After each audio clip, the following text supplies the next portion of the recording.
morning and welcome sa aking munting channel. Pupuntahan nga nitong si Victorio or si Vito ang kanyang anak na si Ether na ngayon nga ay nasa kamay nitong si Jasmine Flores. Ngunit walang kalam-alam itong si Vito na ito palang mismong si Ether ang siyang nakaisip ng paraan at makipagsabuatan nga dito kay Jasmine Flores na kunwari pala ay nakuha siya at nabihag siya. Ang katotohanan lang pala dito ay nais ngang mailigtas nitong si Ether ang kanyang anak nitong si Camila sa kamay ng kanyang dad Vito, dahil nga until now ay nakukonsensya nga daw siya sa ginawa niya kay Marigold, na siya nga ang nakapatay kay Marigold at itinago siya sa ibang bansa nitong si Vito upang pagtakpan ang krimeng nagawa nitong si Ether, na siya namang laging ikinagagalit nitong si Madam Aster. Kung kaya't dito ay naisipan nga nitong si Marigold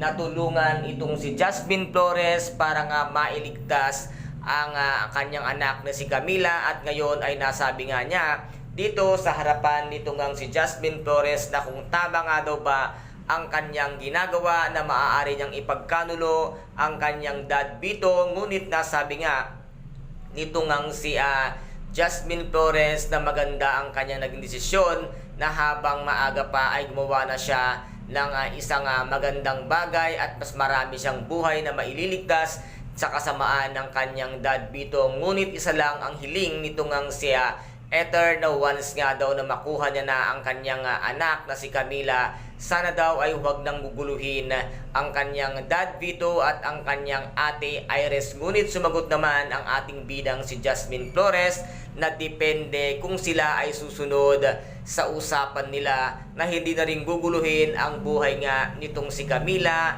at itong si Jasmine Flores. Kaya guys, ito po ang ating pakaaabangan sa mga susunod na episode dito nga sa Lavender Field. Kung nagustuhan po ninyo ang aking videos for today, paki-subscribe na lamang po ng aking channel, paki-like and share para maging update kayo sa lahat ng gagawin kong videos. Maraming salamat po. Ingat, God bless, and bye-bye!